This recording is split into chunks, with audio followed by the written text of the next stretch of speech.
Very welcome to Noises Industry Dialogue. This is one more episode from our side to have your perspective of different industry leaders on the Indian hospitality. The industry is going through some painful times, but at the same time, it's a time to stood up to these odds and to make sure that we deliver up to the best. In today's episode, we have a very interesting gentleman who is the industry face, none other than Mr. Patu Keswani. He's the chairman and managing director for Lemon Tree Hotels. They have 8,000 plus rooms at 51 destinations across India, UAE, Nepal. Mr. Keswani, welcome on board. It's a pleasure to have you today at our episode. My pleasure too. How are you, Mr. Keswani? How's business shaping up for you? Improving month by month. Good to hear that. Great. And just an observation that one-third of your portfolio is in the leisure segment. You have the presence in markets like Udaipur, Goa, Rishikesh, Manali, Kerala. So how's the leisure portfolio shaping up for you from last couple of quarters? Well, firstly, it's not exactly one-third. It is probably closer to 15-20%. But leisure, I think, as is widely known, is doing very well or relatively well. The pricing is still yet to catch up, but occupancies are very high. And I would say that if I looked at the portfolio, then I think that within the next 6 to 8 months, it will have caught up. In fact, maybe even exceeded pre-COVID levels. So it's really the business portfolio that we are waiting to see, where the maximum investment is. And it's all in the big cities that we are waiting to see when that catch-up will happen. So when I said one-third, I mean to say with the destination. So the research team submitted that document. So you have around 17 plus destinations. That is correct. That's what I meant to say that. But interesting. So one more thing, in terms of as an industry leader, what you think, what the state tourism boards and the National Tourism Board need to do to develop the tourism sector in our country? Because still we strongly believe that a lot of opportunities are still go untapped. The penetration of branded organized player is very limited in the leisure segment. So what are the reasons and what's your advice to the State Tourism Board and National Tourism Boards? Well, I'll give you a simple example. Once upon a time, and this was many years ago, I went to Greece and I went to the Parthenon in Athens. And I remember the entire packaging of the experience. I'll give you a funny example. I picked up one piece of marble up on that hill. And suddenly a guy came to me and said, and started talking eloquently about it. He said, this was 2,500 years ago. This marble was used. And, the whole story they spun. Mm-hmm. And I found it very interesting because if you look at India as a country with tourist attractions, there are very, very few countries that can match us. As an example, the Ellora caves. I mean, to imagine a mountain has been carved outside in to create a temple 1,000 years ago is a wonder of the world. So my broad perspective is that, when I look at it, and I'm glad in some small ways it is starting to happen, we need to create a tourism zone around every tourism attraction, which means, you take the Taj Mahal, then within a radius of maybe 3 to 5 kilometers, we need to sanitize it. We need to make sure there are no touts, that it's very clean, it's environmentally friendly, which by the way is already happening, electric buses, and that there is a sense then of experience that is managed by the government. Now, unfortunately, in most tourist destinations, that is not the case. So unless and until you create that, you create safety, security, hygiene, amenities, high-class facilities, it will still be very different. So that is within the tourist attraction. Then you have, of course, infrastructure, logistics. You should, when you land in India, it should be welcoming. The immigration process should be speedy. You should get adequate number of rooms of high quality and right price. You should have transport infrastructure, guides. So I'm talking about the whole ecosystem. I think, unfortunately, we are not nowhere near where it is elsewhere. But if we do it right, then it could be a very large tourism earner. Number 3 is that we have very archaic rules and regulations like CRZ. So you want to put up a beach resort, you're dead. Whereas Thailand, look at Thailand, it earns, billions of dollars on beach tourism. And in India, we are so strangled with red tape that it's just not possible. So it's multiple things. And I think, my hope is that the government over time will realize this and realize what we are losing in terms of employment, foreign exchange, value creation, and start loosening up on these things. Fair. And what private stakeholders can do into this? I understand this is a government perspective, but infrastructure. But if you strangle us, then it's very difficult. I'll give you an example. In Goa, I bought a hotel, and at the 200-meter line, and from the 200-meter line up to the sea, there are a whole bunch of houses made by locals where the government doesn't care. They look the other way, and it's illegal, right? And they let it happen because they have votes. But if a hotel dared to do that, of course, it's a violation of CRZ, they wouldn't permit it. And then it's so dirty and filthy. So, we have this uncanny ability to hit ourselves on the foot with an axe. I mean, Goa was so beautiful. Today it is so overdeveloped and, yeah. But I mean, that's the best performing market in the country at this point of time. So we can't change that reality. Yeah. We could have 10 of them. Agree with you. Fully agree with you. In 2019, around $30 billion was spent by Indian in overseas markets for tourism, leisure. And this number was expected to reach up to $90 billion by 2030. Now, because the travel is going to be on the restricted and it's going to be limited outbound movement, what's your advice to Indian hotels chains? What they need to do to tap this consumer which is ready to pay a big buck for you? Firstly, I think the Indian chains don't need advice from me or anybody. They're all doing a wonderful job from what I know. We are getting a lot of travel. It is variously called revenge travel, drivable distance travel, you name it.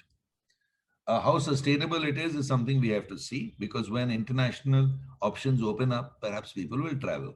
What I have always found very interesting is that, I'm talking again 2 years ago, while 11 million tourists came into India, 26 million Indians flew out of India. Okay, so actually the outbound, the Indians contributing outbound is significantly more than the outbound contributing to India. Number two is that out of these 11 million, I reckon 70% are Indians, NRIs. So really, foreigners coming to India is a very minuscule number. I mean, if you talk Spain, Thailand, you're talking 50 million tourists. In India, it would be 2, 3, 4 million. So coming to your earlier point, we need to attract that. Number two is the more you create as attractions in India, amenities and facilities, then more Indians will also visit you. No? So I feel it's sad. Many Indians I talk to are not familiar with so many wonderful tourist facilities or attractions in India. Talk about the pink marble in Jabalpur. Talk about the cliffs in Jabalpur. Talk about Ellora. Talk about Hampi. People are just not aware. Absolutely. That's correct. I fully agree with you. I think the government need to do much more in terms of the awareness, in terms of packaging. That's absolutely missing. Or outsource it to us. But don't strangle us while you outsource it. You see, that's the only problem. Actually, once I had a discussion with one of the tourism secretary in Maharashtra state government. So I told them that in Agor Wat temple, they leased it out in Cambodia. The temple, which was getting in 90s less than 10,000 visitors. By now they get around 2.7 million visitors. And that ticket revenue generation of temple is only around $50 billion, more than that actually. So the only thing they did, they leased it out, the private entity, they restored it and did a fantastic marketing across the globe. And that's what Agor Wat today. Whereas we have Khajuraho temple. And even during the season time, my firm did a feasibility report last year for that particular market. Even during season time, before COVID also, the average traveler coming to the temple number was 50 to 60 people. I know that because we looked at investing and buying a hotel there. And we discovered that there were like 3 flights a week. And when we studied it, we found that in 60%, 2 out of those 3, the flights would overfly Khajuraho sometimes. I mean, there was no consistency. So when you have situations like this, when multiple stakeholders do not contribute, and you are, and you don't have an ecosystem, obviously you're going to get 50 visitors instead of 50 million. That's right. Coming to the weddings for India is very big. Average Indian, he earns for three things for his kids. One is their education, second to buy a house, and third is the wedding. Now, when it comes to the wedding, it's a big business when social events and all. So what special initiative during this COVID-19 times your company is taking, especially for a product like Aurika Udaipur, which is very well positioned for a wedding market? So what special initiative you are taking to tell that you are safe, secure, and yes, you're gonna have a great time with us? See, as a company like other brands, we've tied up with reliable third-party providers. So in our case, it is Diverse, which is a US company, and our program is called Rest Assured, and they are among the top leaders in the world in hygiene and safety and so on. So we have well-defined protocols and SOPs in place. Mhm. Now, as far as weddings go, we have banquet facilities obviously across India. There was initially a restriction, then it was relaxed, then again restrictions came. So what we are doing is really not much, frankly. I think a lot of customers know that we have these facilities. We've been doing a fair amount of weddings, obviously of a far smaller scale. And we are typically encouraging people to take a buyout. That is, if you want to do a wedding in a hotel, then, if you have enough customers, because 50, 60, whatever is the number you are permitted, then buy the hotel. That, Right. in a sense, then restricts everybody together. And we can also manage the process better. Alternatively, what we are doing is we are saying if you have 50 people and the hotel is 100 rooms, 150 rooms, then we create a separate sanitized set of areas for you. So you don't interact with others. And, that wedding group is a wedding group. Plus, we have very well-defined protocols to manage people who get COVID positive in our hotels. It's happened many times, in fact. There have been so many guests who checked in and turned out to be COVID positive. So, now experience gives you, expertise. And so we are quite good at it. I get, every week a report, who has got COVID, why, how did we manage it? And by and large, I'm very pleased with with our response and So the outcomes. you have a ground level testing mechanism when you said the unit team discovered that someone is COVID positive during the stay. So we have everything in-house, which is mask, social distancing, sanitizing, contactless, X, Y, Z. So that's one. What happens is that we are still selling close to 3,000 rooms a day. Mhm. Okay. So there are 3,000 guests coming. And now these 3,000 guests, sometimes they cough, sneeze, so on. Sometimes they are company guys, they get themselves checked. So on an average, every week we discover a few COVID cases. Now we have a very clear protocol that in these times, how our staff will interact with guests and with each other. So fortunately, we have not yet once had a case when a guest has infected a staff member or vice versa. But we have had multiple cases of people who have come in with COVID into our hotels and sometimes staff themselves. So we have a process where we, go into contact tracing, all that. Mhm. We follow all government guidelines. And the good news is, what I'm trying to say is, it's not spread within our system. But that's not to say we have not had a few hundred cases in the last 1 year. Interesting. Coming to the union budget 21-22, the government clear focus is towards the healthcare infrastructure, and to be precise, they downgraded the allocation towards the tourism and hospitality sector. As an industry leader, if you have to give one advice to the government of India, what will be that? I would say it's an enormous opportunity missed. I think we are still hung up on an old socialist mentality, which is hotels equal to 5 star, which is no longer true in India. It was true perhaps 30, 40 years ago.